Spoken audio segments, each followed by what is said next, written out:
नमस्कार प्रेक्षकांनो, कमळी या मालिकेच्या येणाऱ्या जबरदस्त भागामध्ये आपल्याला खूपच इंटरेस्टिंग ट्विस्ट आता पाहायला मिळतोय. होय प्रेक्षकांनो, इकडे आपण बघितलंय कमळी आणि ऋषी लायब्ररीमध्ये आता फसलेले असतात आणि दुसरीकडे नयनतारा बिचारी इकडे तिकडे येरझाऱ्या घालत असते. ऋषी आला कसा नाही, ऋषी गेला कुठे. नयनतारा आता हॉलमध्ये बसल्या बसल्या तिला झोप लागते. ती आता घाबरून उठते. नयनतारा मोबाईल चेक करते. इतका उशीर झालाय, माझा ऋषी कुठे अडकलाय, कुठल्या संकटात तर नसेल ना. नयनताराला वाटतं की आता स्वतः जावं, पोलिसात कंप्लेंट करावी. ऋषी दिसत नाहीये, ऋषी घरी आला नाही ना, ऋषीचा फोन लागतोय. आता मात्र नयनतारा पुरती घाबरलेली असते. दुसरीकडे मात्र कमळी बिचारी परेशान झाली आहे. लायब्ररीतून आता बाहेर कसं जायचं, आपल्याला कोण इथे वाचवणार आहे, याच गोष्टीचा आता ती प्रयत्न करत असते. नेमका तिच्या हाताला आता मोठा लायब्ररीच्या कोपऱ्यात असलेला हातोडा मात्र लागतो. कमळी म्हणते, आता ना ऋषी सर, आपण ही खिडकी फोडून टाकू आणि इथून बाहेर पडू. ऋषी म्हणतो, कमळे अगं काय चाललंय तुझं, सारखं तुला जायचं. अगं तोडफोड करून जाण्यात काही अर्थ आहे का, असं नाही होत. कोण काय म्हणतील लोक इथे. कमळी म्हणते, सर आता काय करायचं आपण, मी मगापासून तुम्हाला सांगतेय ना, मला जायचंय. ऋषी म्हणतो, हे बघ कमळे, तू भलेही सांगायचा प्रयत्न करतेस ग, पण आता माझ्यासोबत वेळ घालव ना. तू का लांब पळतेस माझ्यापासून. कमळी तू प्रेम करतेस ना माझ्यावर, तुझं खरंच प्रेम आहे ना कमळे माझ्यावर. तेव्हा मात्र आता कमळी काहीच बोलत नाहीये. सर काय बोलताय तुम्ही, माझं ऑफकोर्स तुमच्यावर आता मनापासून प्रेम आहे. मग आता खिडकी तोडायची गोष्ट तू करू नको, मीच खिडकी तोडतो आता. ऋषी मात्र रागाने हातोडा घेतो, खिडकीवर मारायला जाणारच तेवढ्यात कमळी मात्र त्याला म्हणते, सर आय लव्ह यू. ऋषी तिच्याकडे बघतोच आणि इकडे मात्र लायब्ररीच्या बाहेर साहेबा, निंगी सगळ्यांना आता कमळी ऋषीला शोधत असतात. कमळी ऋषी दोघं तिथून कसे बाहेर पडणार, कसं आता साहेबा आणि निंगी त्यांना वाचवणार आणि कसं या दोघांच्या आता रोमॅन्टिक नाईटचा सगळा पचका होणार. प्रेक्षकांनो, हे सगळं पाहणं फारच रंजकदार ठरणार आहे. म्हणूनच प्रेक्षकांनो, आजचा भाग इतका जबरदस्त दाखवला आहे ना, शेवटपर्यंत नक्की बघा. चॅनलवरती नवीन असाल तर चॅनलला सबस्क्राईब करा, व्हिडिओला लाईक करा. कमळी बिचारी सगळीकडे मोबाईल असा धरत असते, कुठं रेंज येते का, कुठे सिग्नल येते का बघत असते. मोबाईलसुद्धा आता स्विच ऑफ व्हायला आलाय, आता मोबाईल चार्ज पण नाही आहे. ऋषी म्हणतो, कमळे आपण इथून बाहेर नाही पडलो तर जग काही थांबणार आहे का, आणि तू कशाला काळजी करतेस. इथून बाहेर पडण्याच्या नादामध्ये तू किती आता काय घोटाळे घालून ठेवणार आहेस ना, मला कळत नाही आहे. इकडे मात्र बाहेरचं दृश्य बघ, इथे कोणीतरी आहे का, किती छान वातावरण आहे, मस्त चंद्र दिसतोय खिडकीतून. अगं कशाला वाया घालतेस हे चांगले क्षण, तू माझ्यासोबत एन्जॉय कर ना. कमळी मात्र म्हणते, ऋषी सर प्लीज मला बाहेर पडायचे, क्लिनिंग स्टाफ आता उद्या सकाळी येईल, तेव्हाच आपण इथून बाहेर पडू शकतो कमळे. तोपर्यंत आपण दोघं आता सोबतच आहो. इकडे मात्र ऋषीकडे कमळी बघत असते, कमळी ऋषीकडे बघत असते. तेवढ्यात साहेबाला मात्र निंगी कॉल करते. निंगी आता घडलेला सगळा प्रकार साहेबाला सांगते. कमळी अजून घरी आली नाही आहे, तिला प्लीज शोधून काढा. साहेबाला वाटतं कमळी ऋषी सोबतच आहेत. साहेबा ऋषीला फोन लावतो, पण ऋषीचा फोनच बंद.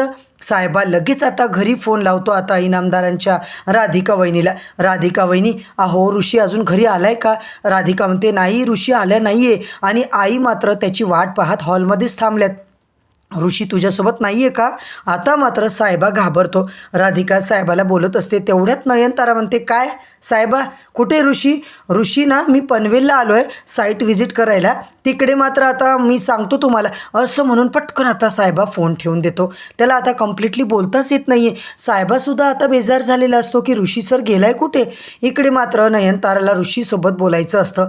साहेबा मात्र एकावर एक खोटं बोलतो. ऋषी वॉशरूमला गेलाय, मी थोड्या वेळाने फोन लावतो असं म्हणून पटकन आता काहीतरी कारणं सांगून फोन ठेवतो. इकडे मात्र साहेबाचा फोन येईल, ऋषी बोलेल म्हणून नयनतारा बिचारी हॉलमध्ये बसून राहते. साहेबा मात्र आता त्याला कळून चुकलंय, ऋषी कमळी आता सोबत आहेत, ते त्यांना शोधायला निघतात. इकडे मात्र ऋषी कमळीला म्हणतो, कमळे आज बघ ना, चंद्र किती सुंदर दिसतोय, अगदी तुझ्यासारखा. खिडकीतून थंड वारही येत आहे आणि इथे किती पुस्तकांचा सुंदर वास येतोय ना, आणि असं वाटतं देवाने स्पेशल आपल्यासाठी आजची रात्र ठेवली आहे. तू का आता टेन्शनमध्ये आहेस कमळे, येईल ना मोबाईलला सिग्नल, तू नको काळजी करू. अगं आलेला क्षण एन्जॉय तर कर.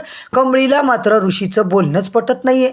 कमळीला आता इतका राग येतोय ऋषीचा, त्याच्याकडे नुसती रागात बघत असते. निंगी आपल्या आईची काळजी घेत असेल हा विचार आता कमळीला आलेला असतो. दुसरीकडे प्रेक्षकांनो अन्नपूर्णा निवासमध्ये वेगळाच राडा चालू असतो. अन्नपूर्णा म्हणते, वा रागिनी तुझी पार्टी आहे ना, मग परवानगी काय मागतेस तू? नाही आई तसं नाही आहे, मला तिकडे जायचं आहे ना, मला आता वेगळे दागिने पाहिजेत, मला माझे दागिने बोर झाले. राजन म्हणतो, अगं इतके दागिने तुझ्याकडे आणि दागिने ही वस्तू बोर होण्यासारखी नाही आहे रागिनी. तेव्हा मात्र नाही राजन, मला आता आपले खानदानी दागिने पाहिजे. खरं तर आता तिकडे स्टेटस माझं मेंटेन करायचं आहे, मला महाजनांच्या इज्जतीचा प्रश्न आहे ना. कामिनी मात्र म्हणते, वहिनी अगं किट्ट्या पार्ट्या या पोरींच्या चालू असतात, सणवार आपण कसं आता थोडं ससतो धसतो, तसं किट्टी पार्टीमध्ये नुसता शो ऑफचा कार्यक्रम चालतो बघ. हिला देऊन टाकते कुठले दागिने पाहिजे तुझी पारंपरिक, आता घालील आणून देईल परत. दागिने आता दिल्यावरती काय पळून थोडी जाणार आहे, आणि मला आपले पारंपरिक खानदानी दागिने पाहिजेत बरं का आई.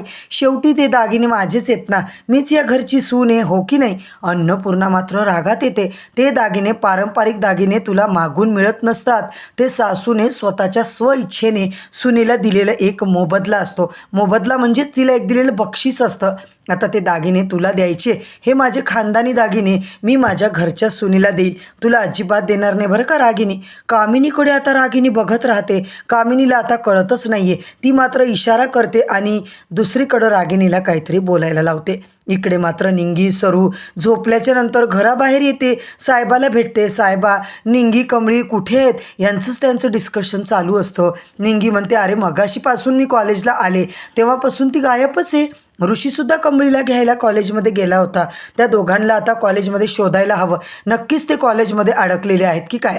कॉलेजकडे आता ते दोघं येतात. इकडे अन्नपूर्णा रागिनीला चांगली झापते. रागिनी तू गपचूप बस, अजिबात इथे तू दागिने वगैरे मला मागायचे नाहीये, मी तुला देणारच नाहीये ते दागिने. रागिनीची बिचारीची चिडचिड होते. अन्नपूर्णा म्हणते, हे बघ ते दागिने माझ्या सुनेसाठी आहेत, माझ्या गौरीसाठी आहेत. तुला जर तुझे दागिने दिलेत ना, मानपानसुद्धा दिलाय ना, तू राजनची दुसरी बायको, पण मी कधी भेदभाव केलाय का? अजिबात नाही. तुला जे पाहिजे जेव्हा पाहिजे सगळं तुला मिळालेलं आहे. आता तू या खानदानी दागिन्यांच्या विषयावर अजिबात बोलायचं नाहीये आणि माझ्यासोबत वादही घालायचा नाही. रागिनी मात्र चिडचिड करत असते.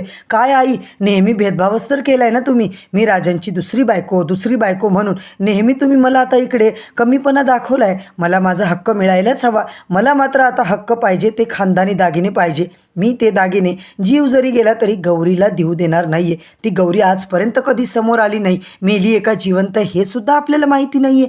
अन्नपूर्णा म्हणते, तोंड सांभाळून बोल रागिनी, मला काय करायचं नाही हे तू नको सांगू बरं का, आणि या विषयावर प्लीज मला आता बोलायचं नाहीये. तेव्हा मात्र प्रेक्षकांनो रागिनीसुद्धा चिडचिड करते. अन्नपूर्णा मात्र झापते तिला आणि निघून जाते. माझा निर्णय ठाम आहे, अजिबात हा निर्णय बदलणार नाहीये. रागिनी कामिनी तिकडून निघून जातात. अन्नपूर्णाला मात्र रागिनीचं हे वागणंच पटत नाहीये. तिला वाटतं हा तर चक्क भेदभाव चाललाय. असं रागिनीला का वाटतंय? मी कधीच आता भेदभाव केलेला नाहीये, मी दोन्ही सुनांना बरोबरीनं आता वागवलेलं आहे. खरं तर गौरी अजून सापडली नाही या गोष्टीचं दुःख मला आहे, पण रागिनीला तिची आई भडकवून देते ना कामिनी. दुसरीकडे मात्र नयनतारा बिचारी परेशान झालेली असते. ऋषीच्या वाटे बघून व्याकुळ झालेली असते. राधिका मात्र म्हणते, आई तुम्ही कशाला जागताय, झोपा ना, येईल ऋषी.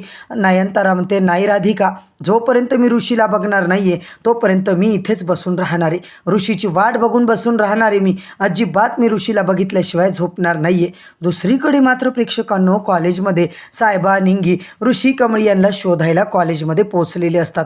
आता मात्र कॉलेजमध्ये सगळीकडे ते शोधतात आणि तिकडे उदास आपली कमळी रडत बसलेली असते. तेवढ्यात बाहेर कसं पडायचं हा विचार आता करत असते. ऋषी मात्र तिच्याकडे रिकामी बॉटल घेऊन येतो. तिला म्हणतो, चल आपण मस्त गेम खेळूया ट्रुथ आणि डेअरचा, त्यांच्यामध्ये आपला टाईमपास होईल, सकाळ होईल आणि आपल्याला इथून निघता येईल. जेव्हा क्लिनिंग स्टाफ येईल तेव्हा आपण बाहेर जाऊ. तेव्हा मात्र कमळी आता 2 जीवावर त्याला होकार देते आणि प्रेक्षकांनो ऋषी मात्र तो गेम खेळताना असे प्रश्न आता कमळीला विचारतो की कमळीकडे काही ऑप्शनच उरत नाही. कमळीला कबुलीच करावी लागते की हो ऋषी सर, तुमच्यावर माझं खूप प्रेम आहे. तर प्रेक्षकांनो कमळीने ऋषीला एकंदरीत आता प्रेमाची कबुली दिली आहे. आता मालिकेत नेमकं काय होणार आहे, काय पुढे ट्विस्ट येणार आहे, काय धमाका होणार आहे.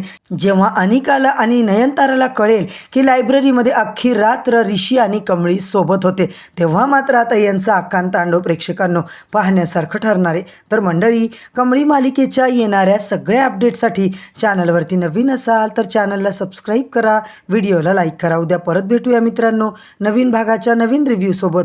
तोपर्यंत धन्यवाद.